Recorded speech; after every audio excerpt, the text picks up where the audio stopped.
Hello, ladies and gentlemen. It's Modern Investing on Pod TV, and my name is Sasha Star, and our guest today is Jim Eat from Eat Foundation. Welcome to the show, Jim. Thank you so much for having me, Sasha. It's great to be here and Yeah, great to be watching the stock market with you. yeah. And also, we are watching the World Soccer Yeah, Championship, it's true too. World Cup. It's a final week. There are only three matches left. One today is England, Argentina, and then Saturday will be match for a third place. It will be France against loser of today's Right, match, right, and Sunday is a great final: Spain against winner of today's match. right. So, so there is a spectacular end of this World Championship. Now, how is the market today, Jim, according to what you see? Well, I think it's up generally. The chips are having the chip makers are having a little bit of a struggle. So my portfolio isn't as good as the market overall would suggest. But I have, as I've told you before, made a transition away from AI specific stocks to those companies that support the AI industry and the data centers that are exploding across, because the data centers are necessary to support the AI. And some of the companies that I've invested in are like the ticker is APH. And what they do is they connect these data centers, they connect what AI needs. They provide the fiber or the copper, depending on what people want. And they can supply both. And so this company, I think, has got a good upside. And so I've moved a little bit away from the semiconductor, which I've been talking about for a long time. Companies such as Taiwan Semiconductor Manufacturing, Marvell, and of course we both invested in NVIDIA. So my attention is moving a little bit away. So I'm very focused on a specific sector of the market.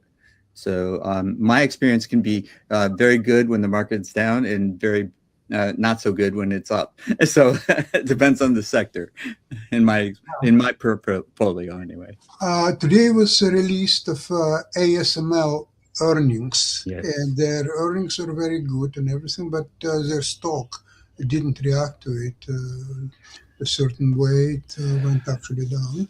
Another very interesting story about IBM earnings, and it plunged 25%, saying that the AI sector actually suggests that there could be a little bit too much accent on that, and they're guarding their outlook.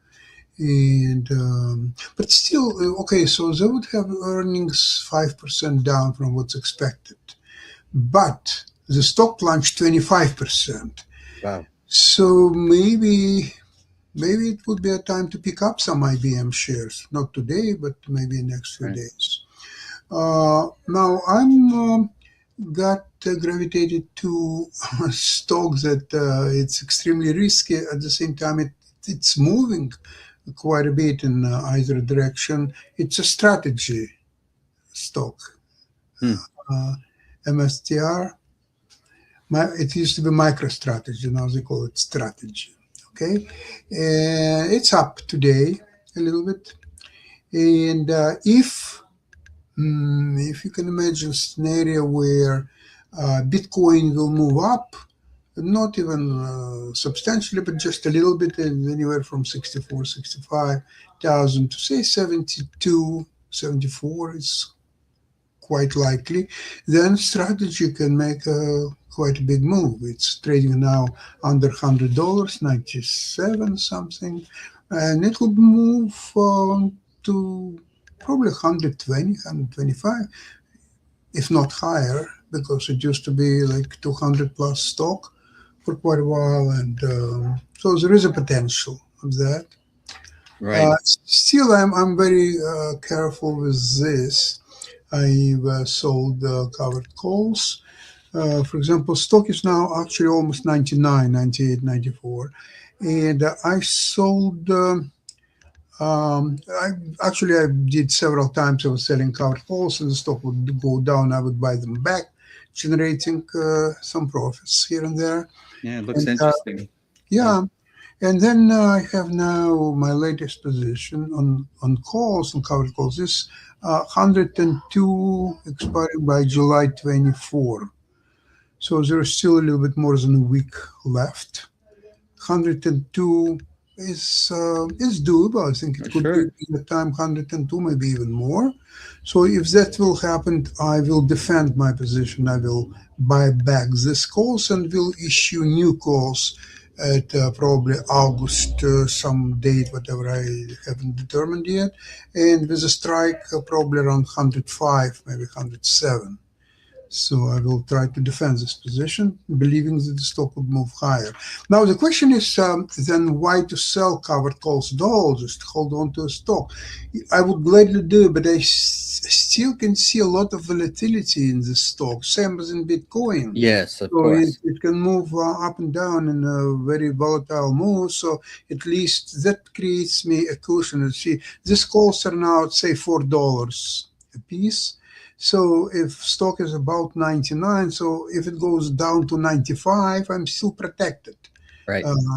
Especially that my buying price of strategy is 95.91, so 96 essentially. So 96 minus 4, 92. So if stock will go all the way down to 92, I'm still protected.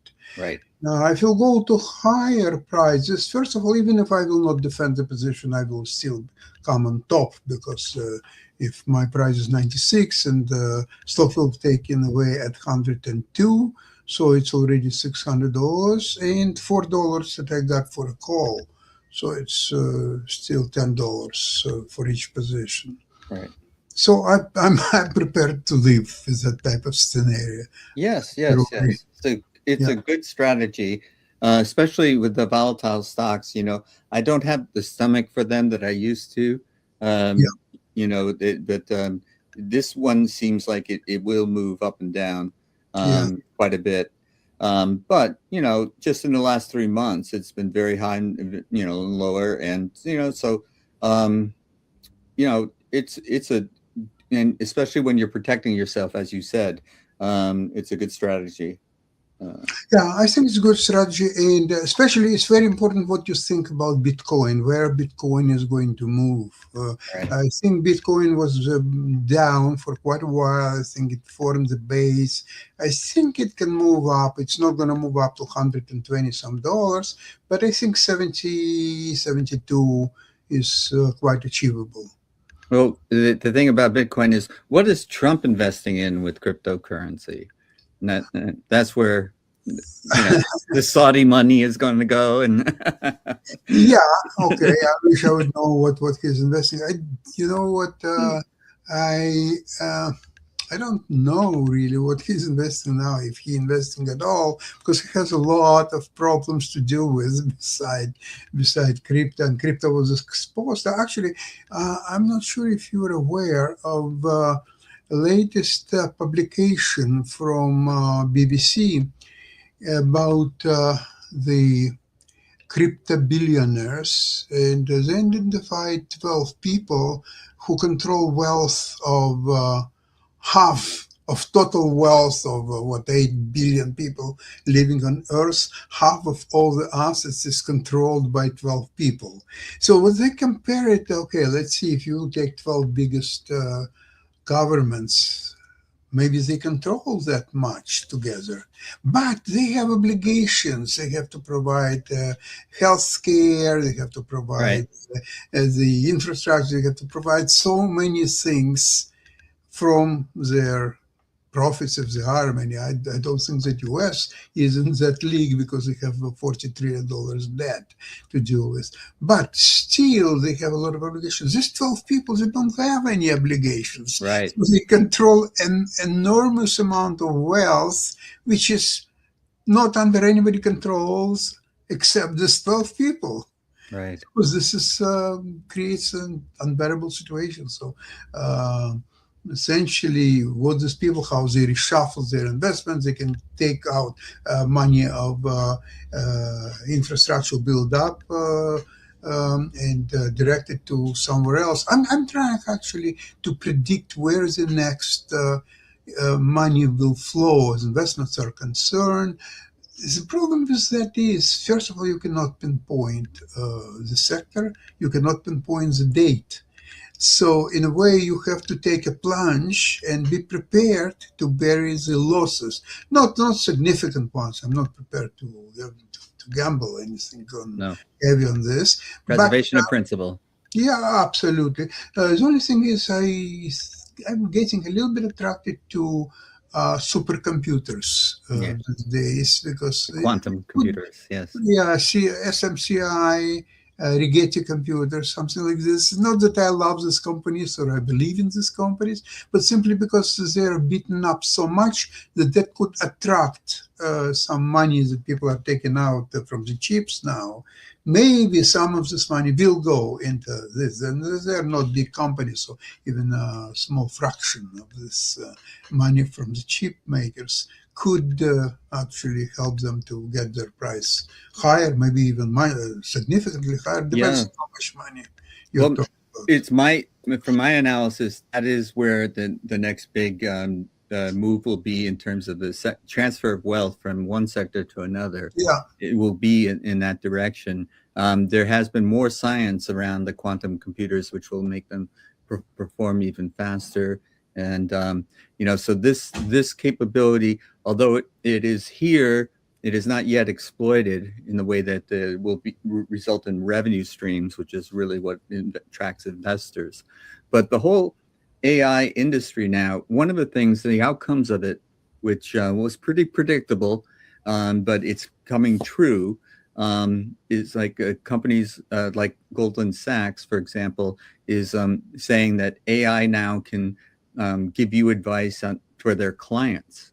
So they're using, instead of their agents doing their own research and advising their clients, they're using AI. And what that means is that a lot of people are going to get the same kind of advice. And so they're going to invest in the same things. But the money that you're talking about that's concentrated in the very few hands, they are moving in a different direction. So the AI is tracking the past, and they are moving into a future direction. And when you can predict the future direction, that's when you can get enormous returns on your investments. Yeah. When you're doing what everybody else is doing, not so much. If the market is going up, everybody, all boats rise, so that's fine.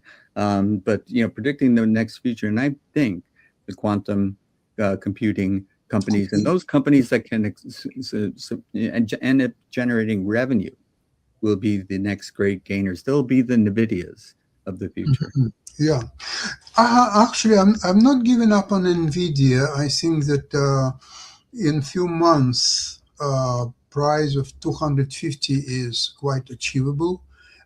They're performing spectacularly. The revenue streams are just eye-opening every time. Yeah. Absolutely, and they're creating new partnerships, and they're quite active there. But for me, NVIDIA is not necessarily the part of portfolio, or even I'm talking about fund portfolio, that I would necessarily have to have. In fact, my large position in NVDY is tied up to NVIDIA quite handsomely. Because once NVIDIA moves up, NVDY immediately falls and rises just as well. So from whatever moves of NVIDIA hopefully will happen, I will benefit through ownership of NVDY. Plus, it's still paying the dividends. Yeah, so the dividends is the main thing, the main attraction of the NVDY, because they pay them weekly, and it goes up and down with how NVIDIA is doing, but the dividends come regularly. So you talked me into investing in that as well. I still own NVIDIA, though. I still have that. Yeah. I used to, I own NVIDIA from time to time, but sometimes I'm selling covered calls, so it's taken away. So I don't defend the position because if you go, see, NVIDIA kind of volatile stock, it achieves certain plateau and then goes down. It just, we remember it was 236, Yeah, It yeah. didn't stay there even for one day. It immediately went down, down, down, down, down. Okay, now it went up to 210, I think, the day Yeah, let me before check yesterday. that. And it couldn't stay there. It's moving down right away.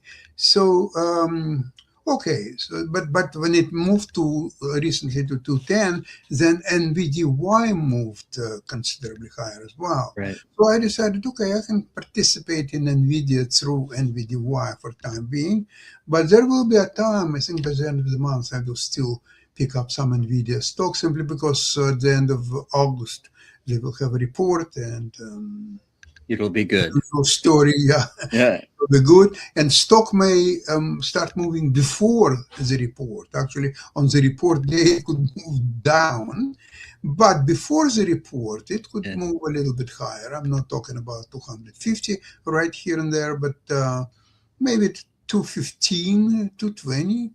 It's quite possible. Oh, I think so. And one of the interesting things about NVIDIA is, I owned it and I made a nice profit and I sold it, and then they split, and so I Yeah, bought it of again, course. and so now I have a nice profit again, and I still don't think it's achieved its upside. The problem I see is it's got a 5 trillion market Valuation. capitalization. So that's so expensive and so much money. The upside I think is somewhat limited, but the market analysis that I see is that still the like Morgan Stanley, for example, still thinks it's its top pick. So Jim, I don't know if you're aware that there are quite a few analysts. They're talking about NVIDIA on its valuation price per earning ratio. Yeah. It's by far the cheapest stock in AI. Yeah. Yeah, and because of the earnings, and that's really what I pay attention to. And even though we've talked about this in the past, the people can expect revenues, and so the revenue report can be really, really good, but they were expecting more, so a stock can take a little hit when the revenues come out because people were disappointed. They were disappointed because their expectations were so high, but their expectations are so high because NVIDIA keeps meeting them or exceeding them so often. And so when a company is doing that, I'm still holding it. And I've also done the NVDY as well to participate in the dividends as well. But I do think that, the other stock that has done extremely well is AMD. AMD Not is today, but not today. not today, but overall, Overall, yeah, they've done quite good. it's over double the position that I had. And yeah, it is a little down today. But if you look at the last 3 months from March to July, Yeah, it's up 300%. exactly. So in this case, AMD ownership of the stock was much more beneficial than NVIDIA, Right. I must say. And so this is one of those old, I used to call them old dusty chip makers like Intel. And Intel has not had, Intel got a big boost from the CHIP Act. And I think, didn't Trump invest in Not Intel? Trump, but the U.S. government. Yes, that's right. That's right. Not one and the same. It's a real thing when government would buy the equity position in one of the companies. It's Yeah, I think that is unusual situation. it is very, very wrong on many levels. But in any case, Intel's gotten a lot of cash, but AMD seems to have been positioned more appropriately for the AI change in Their revenues their generating. products are just more advanced than Intel in this situation. So that's very important. So Yeah. Intel has to come up with a lot of new products. They've got a lot of catching up to do. Right? Yeah. Okay. Even if they have money, that doesn't guarantee development of far better and powerful products. Right. So that's where Intel's program, at least for time being. Also, we're talking about chips and their usefulness. there are a lot of new partnerships like NVIDIA, what's doing. And now I've heard a lot of, for example, partnerships with the um, biochemical and drug industries. For example, a company like Pfizer can really benefit from that because the development of new drugs will be so much more effective with the AI. So that could benefit Yes. companies like Pfizer and there's many others in that field. Yes. So, but I have Pfizer though in my core portfolio uh, Uh-huh. because of dividends. They're paying 7% or so dividends. Right. So that's why it's not doing anything spectacular. It's been like around $25 for quite some time, but they're paying dividends. And who knows, maybe create at the end of the day, it will be a base from which Pfizer could go up to maybe Right. $30 or so. That's quite possible. Plus, they can increase dividends, maybe buy their own stock, which would help the price action for Pfizer.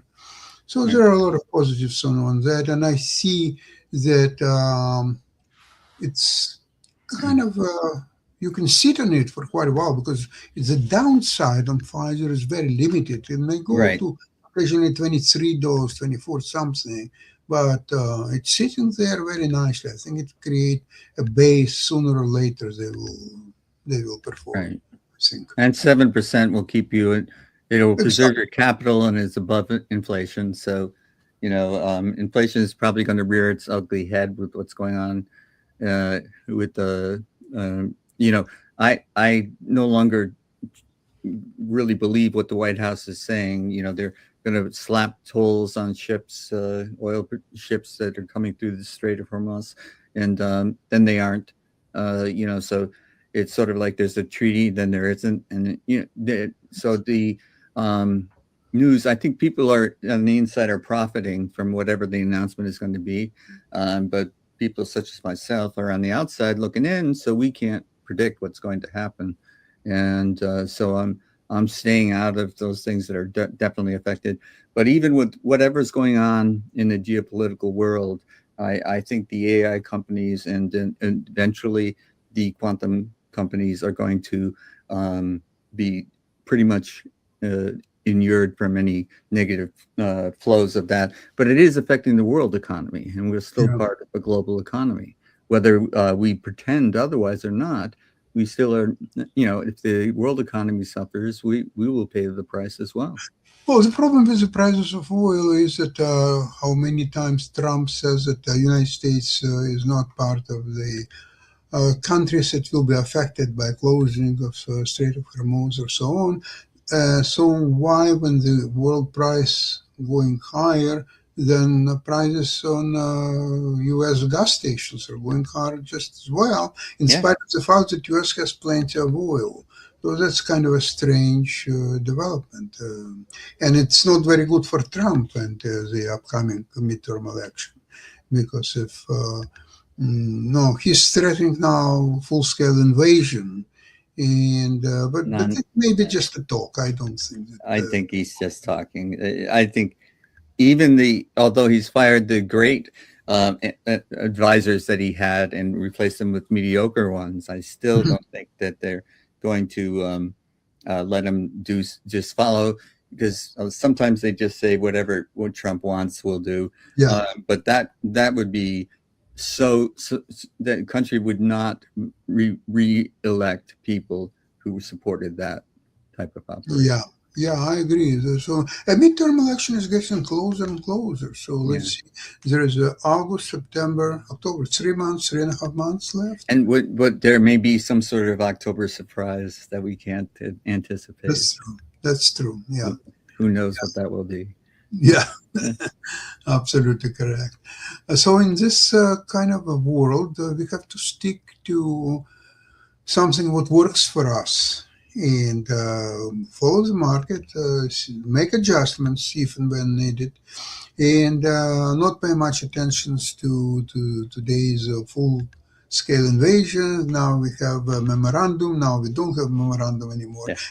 And it's changing every We have a hour. blockade. We don't have a blockade. We have a blockade. Yeah. Though we're gonna now charge everybody 20% for Oh no, going. we aren't. Yeah. No, we decided not to. So this is kind of. I think he just desires to be in the news all the time. Yeah. Doesn't matter what he says, but he's in the news, so people are discussing that and Yeah. thinking about that and so on. That's basically all he wants. He just And he also throws temper tantrums, and then sometimes he changes his mind the next day because he was just mad when he said it, and so these sometimes there's nobody to give him a timeout, but he needs it from time to time. Yeah. He would be better off just to play golf. I know, in Mar-a-Lago and just forget about Iran and but all he that. wanted to be on Mount Rushmore. He wants the Nobel Peace Yeah. Prize. And he wants all these monuments with his name on it, and so this is what he really wants is like a eternal respect or something like that. Homage to him for the rest of his life. I think Nobel Committee would be wise to invent a new Nobel Prize, a war prize. Oh gosh, a Nobel War Prize. And we don't have a Department of Defense anymore. We have a Department of War. So Department of War, and then Trump could have a great chance. Actually, there would be no competition; he would just get it. Yeah. all the way. Well, Jim, thank you so much for today's program. We are going to get ready for England-Argentina match. Yes. Today in about an hour and a half. What about the Spanish goalkeeper? He's had so many shutouts. He hasn't allowed a goal yet. Do you think that's going? Belgium, Belgium scored against Spain. Oh, okay. But my mistake. Belgium was much more potent against Spain than France. Yes. Yeah, that was a tougher match. You're right. I remember now. Yeah. Was playing probably their worst match in generations. Yeah. And although I must admit, Spain beat them now 3 times in a row. Yeah. And that didn't seem like a fluke yesterday. No, yesterday. Actually, my predictions was right. I had a bet that Spain will move into final. And why I had that bet was I figured out that as long as Spain will control the midfield, which they seem to be doing, France has no chances because they need supply ball to like Mbappe and others. And if they don't have the ball, if Spain controls the ball in midfield, that's it. Okay, Spain was very lucky, of course, with the penalty at the beginning of the game. It was a lawful penalty. I have no problem with that. But it could not happen in a normal scenario. That wouldn't happen. So there will be still 0-0 game and there would be fight. But once France started to lose 1-0, so they have to score now to equalize. And how to do it if you take chances. Don't have the ball? Yeah, right. Yeah. So you get more reckless with your play. And yeah, that was a fantastic match. All right, so we will enjoy. Looking forward to today's match. Jim, thank you again. My pleasure. And thank you for having me. All right, bye-bye. Bye-bye, everybody.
you.